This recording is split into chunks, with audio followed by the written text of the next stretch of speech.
Salut à tous et à toutes les expressistes, j'espère que vous allez bien et que comme d'habitude vous vous gavez de cinéma mais aussi de séries. Et là en l'occurrence je vais revenir sur la série The Expanse, la saison 6, la saison finale de la série, disponible sur Prime Video. Au départ je pensais aussi faire un petit bilan de la série complète, mais finalement je vais vraiment rester sur la saison 6. Mais je n'écarte pas l'idée d'effectuer un bilan complet de la série un peu plus tard dans l'année. On verra si jamais j'ai le temps et l'énergie pour le faire. En plus je me suis rendu compte que mon script faisait déjà 5 pages, donc c'est pour ça aussi que je voulais pas alourdir cette vidéo. En attendant, je vous invite à aller voir cette vidéo qui date un petit peu, mais dans laquelle je revenais à l'époque sur les 3 premières saisons. Avant de démarrer cette vidéo, sachez qu'il s'agit d'une vidéo 100% divulgachi de la saison 6 de The Expanse, donc il vaut mieux avoir vu la saison et aussi l'intégralité de la série pour pouvoir mieux bénéficier de l'analyse que je vais essayer d'apporter. J'ajoute également que je n'ai pas lu les livres dont est tirée la série et que je ne vous spoilerai donc pas les événements à venir après la conclusion de la saison 6. Bien que je m'autorise à effectuer quelques petites théories quand même. Merci de votre compréhension. Donc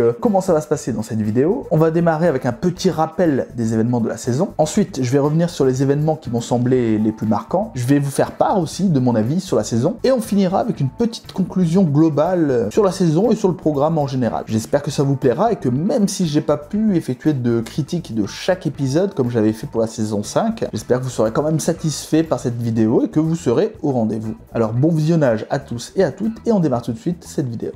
Cette dernière saison de The Expanse s'articule autour de 2 axes principaux. Le premier se déroule sur Laconia et n'entretient qu'un lien ténu avec le second axe qui lui constitue véritablement l'intrigue principale de la saison. À savoir tous les éléments autour du conflit qui oppose les alliés de la Terre, de Mars et de certains ceinturiens face à la flotte libre de Marco Inaros et de ses alliés. Je vais revenir tout d'abord sur l'intrigue qui prend place sur Laconia, la planète des colons au-delà de l'anneau. On suit une enfant du nom de Kara, dont le frère Xan meurt suite à un accident de voiture. La jeune fille découvre que des créatures mystérieuses habitant la forêt ont le pouvoir incroyable de réparer les objets inanimés, mais aussi les êtres biologiques. Elle demande ainsi à l'une des créatures, avec laquelle elle semble s'être plus ou moins liée d'amitié, de s'occuper de son frère, afin de le ramener à la vie. La demande fonctionne, mais son frère reviendra sous une forme étrange et assez flippante, digne des films adaptés des œuvres de Stephen King, ou rappelant simplement certains humains empoisonnés à la protomolécule. On n'en saura pas beaucoup plus sur les créatures mystérieuses qui peuplent Laconia, tout comme ce qu'il advient de ses habitants. Pas plus qu'on ne comprendra réellement les intentions de l'amiral Duarte, qui traitait en secret avec Marco Inaros. Il indique qu'il a, je cite, « des dieux à tuer » dans l'épisode 6, et on peut supposer qu'il parle des anciens, dont un vaisseau trône dans le ciel et dont les installations parsèment la planète. Mais tout ça reste trop succinct, et pas suffisamment clair à mon goût pour être réellement intéressant et prenant.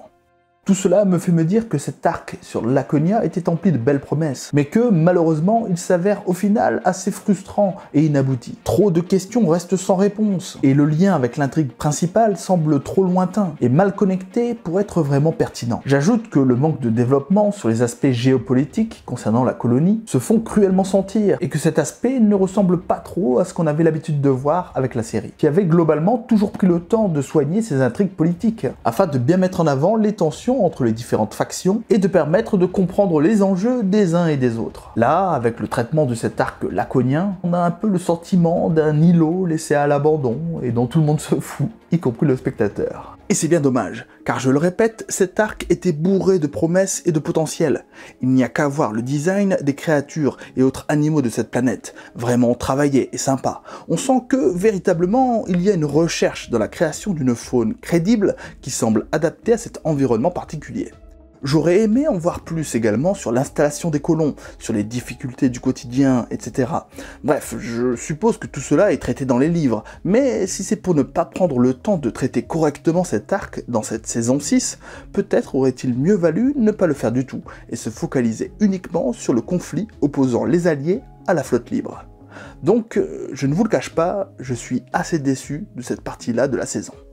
En revanche, je suis nettement plus convaincu par tout le développement et la conclusion de tout l'arc du conflit avec Marco Inaros et la flotte libre. Voici, en substance, le résumé de ces événements, puis mon avis sur cet arc. Toute la saison nous montre l'intensification du conflit entre la flotte libre de Marco Inaros et des alliés composés de la Terre, de Mars, de quelques alliés ceinturiens et également du Rocinante en qualité de partenaire non aligné.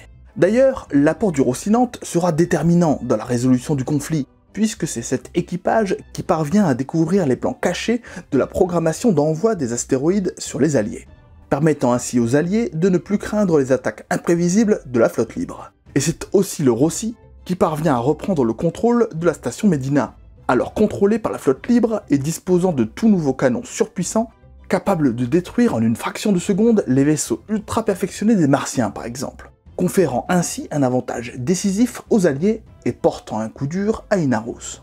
Mais le Rocinante est aussi, et surtout, responsable de la mort d'Inaros directement, puisque c'est eux qui mettent en place une stratégie pour réveiller les entités de l'anneau à l'aide de la destruction préméditée du vaisseau Giambattista, afin de les laisser détruire le Pella, ainsi que les vaisseaux accompagnant le leader de la flotte libre ayant eu le malheur de passer à travers l'anneau en même temps qu'eux, mettant fin de facto à la guerre ouverte avec la flotte libre et ouvrant une nouvelle ère compliquée vers la paix. Bien sûr, avant d'en arriver là, de nombreux événements se sont déroulés. Et je ne vais pas revenir individuellement sur chacun d'entre eux, mais voici ce que je retiens de cette saison 6 finale de The Expanse, avec mon avis détaillé, histoire que vous sachiez ce que j'ai pensé globalement de la saison 6. J'ai trouvé le tout début de la saison, notamment l'épisode 1, assez maladroit et trop expéditif. Ça commençait assez mal selon moi, avec la scène d'exposition qui nous explique les modifications géostratégiques cruciales qu'a subi le système solaire entre la saison 5 et la saison 6 à l'aide de vulgaires cartons, de coupures de journaux et autres infographies, alors que cela aurait clairement mérité un vrai traitement plus approfondi. Là, j'ai vraiment eu le sentiment que 6 épisodes, c'était pas assez. Et qu'il fallait donc avancer très vite sur les éléments relatifs à l'alliance de la Terre et de Mars notamment. Vraiment frustrant de ne pas savoir comment les ennemis d'hier en sont arrivés à cette alliance improbable pour faire front face à un ennemi commun. Dans le même ordre d'idées, dommage de ne pas développer les conséquences de la famine qui sévit sur Terre, ou encore les batailles de l'opinion publique, ou les éléments de propagande utilisés dans les différents camps. Encore une fois, comme je l'indiquais tout à l'heure pour Laconia, l'un des points forts de la série a toujours été son ancrage géopolitique et le fait que les tractations internationales ou les jeux de pouvoir en coulisses soient omniprésents, passionnants à suivre et surtout montrés en détail. Alors là, tout expédié en quelques minutes pour nous dire il s'est passé ça, ça et ça, bah je suis désolé mais j'ai un peu de mal à l'accepter et à reconnaître l'ADN de The Expanse. Mais bon, passons. Heureusement, la saison 6 a aussi été le théâtre de très bonnes choses, et notamment d'évolutions de personnages extrêmement intéressants. Ainsi, malgré un jeu toujours perfectible de l'acteur qui incarne Philippe par exemple, j'ai apprécié son évolution, ses doutes et ses choix finaux. Je trouvais qu'on sentait bien ses hésitations et qu'il grandissait, alors qu'au début de la saison, c'était vraiment devenu un personnage insupportable et pourri gâté. En règle générale, les personnages les plus intéressants à suivre sont ceux qui évoluent vraiment. C'est d'ailleurs pour cette raison que je n'aurais pas vraiment grand chose à signaler autour de personnages pourtant emblématiques de la série, mais qui stagnent pas mal et ont finalement assez peu évolué tout au long de la saison, comme Naomi ou Jim par exemple. Bon, j'aurais quand même des trucs à dire sur eux, hein, vous inquiétez pas. Mais disons que leurs personnages ne semblent pas avoir trop progressé, répétant ainsi des schémas qu'on avait déjà vus à de nombreuses reprises avec eux. En gros, Naomi pleure et ne va pas bien, Jim la console et trouve des solutions équitables, le tout basé sur une morale humaniste. Naomi accepte les événements et comprend que la vie est dure, et le couple passe à autre chose parce que, ils s'aiment, et puis leur amour est plus fort que tout. Voilà, c'est toujours un peu le même principe avec eux, mais bon, ça fonctionne parce que ce sont des personnages profondément bons et positifs. Même quand Jim agit égoïstement, comme lorsqu'il désarme l'ogive nucléaire qui aurait pu détruire le Pella, et donc éliminer une bonne fois pour toutes Marco Inaros, il le fait par amour, et pour une raison d'ordre moral, ne pas être le meurtrier du fils de la femme qu'il aime. Ça lui ressemble bien, et dans l'absolu, les conséquences de son choix amènent à la mort de nombreuses personnes, mais également à la survie du fils de Naomi. Idem pour le choix de Jim de renoncer à la fonction de président du syndicat des transports. Encore un choix dicté par sa morale. Une morale qu'il place au-dessus de ses intérêts personnels, mais aussi au-dessus d'intérêts économiques, politiques ou stratégiques. Pour finir sur ce duo de personnages, lors de leur discussion finale, Jim et Naomi parlent de certains événements qui restent en suspens dans la série, notamment ce qui concerne la protomolécule disparue, ou encore le futur potentiel qui les attend sur les colonies. Mais ils n'en diront pas plus, le couple préfère juste profiter et terminer sur une fin ouverte, pleine de promesses. Pour les amoureux de la série comme moi, il faudra se tourner vers les livres pour découvrir enfin la suite des aventures de James Holden et de ses compagnons, puisque la saga littéraire se poursuit toujours au moment de la sortie de cette vidéo. En ce qui concerne les personnages qui évoluent vraiment, je trouve que Avasarala est celle qui subit les changements les plus notables. Déjà, depuis la mort de son compagnon et l'approfondissement de ses relations amicales ou professionnelles avec de nombreux protagonistes, elle s'était assagie. Mais dans cette saison, l'évolution de son personnage prend une nouvelle dimension. En effet, elle qui a toujours été une stratège sans scrupules et farouche défenseur des intérêts de la Terre et des Nations Unies, se retrouve à faire preuve d'une véritable empathie vis-à-vis de ses alliés, et à forger d'ailleurs des alliances toujours plus improbables, comme avec Kamina Drummer et les forces de la ceinture. Elle milite pour la création du syndicat des transports, et malgré une opposition de façade, elle se plie assez facilement à la décision de Jim Holden d'abandonner son poste de président du syndicat des transports, au profit d'une extérieure, la redoutable, justement, Kamina Drummer.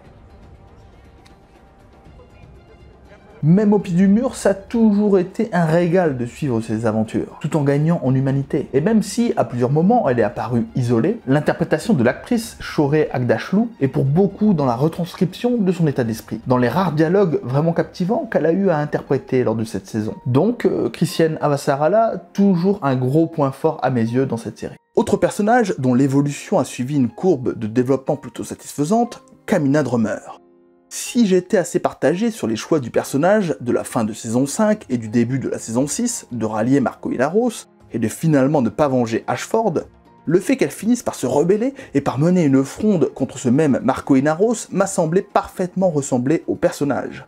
En outre, certaines scènes ont particulièrement mis en valeur le jeu de l'actrice Karagi, notamment les séquences très humaines et attachantes avec ceux qu'elle considère comme sa famille, Joseph et Michio, ou encore ses retrouvailles glaçantes, puis terriblement émouvantes avec Naomi. J'ai aimé aussi le fait qu'elle prenne une importance de plus en plus centrale dans les négociations avec les différentes parties, d'autant que son personnage représente plutôt bien ce que pourrait être un leader éclairé, œuvrant pour les intérêts de la ceinture, mais ayant saisi le fait que la paix ne peut pas se faire sans concession, mais que le tout reste possible toutefois sans compromission morale. Bref, très belle conclusion pour ce personnage pour ma part.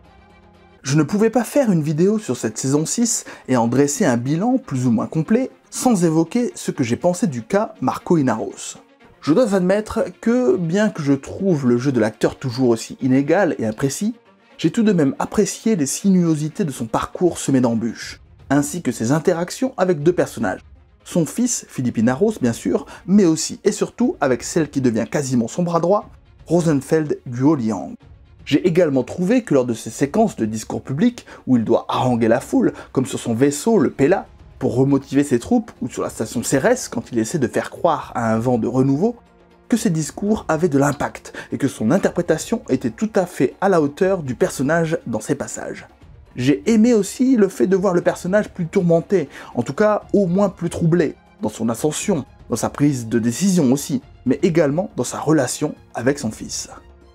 Le fait de voir davantage de fêlures dans la carapace de ce personnage le rend plus intéressant et plus nuancé. Et même si, en définitive, le personnage n'évolue pas tant que ça, puisqu'il est quand même très monomaniaque, faut bien l'avouer, et met tout en œuvre pour la réalisation de son seul et unique objectif, qui est l'indépendance des ceinturiens au détriment des intérieurs, et le tout sans aucune concession possible, le fait de le voir aussi inflexible dans son personnage correspond là aussi parfaitement à la psychologie du leader de la flotte libre. Et comme je vous le disais, son inflexibilité est particulièrement nuancée dans cette saison par sa relation avec son fils.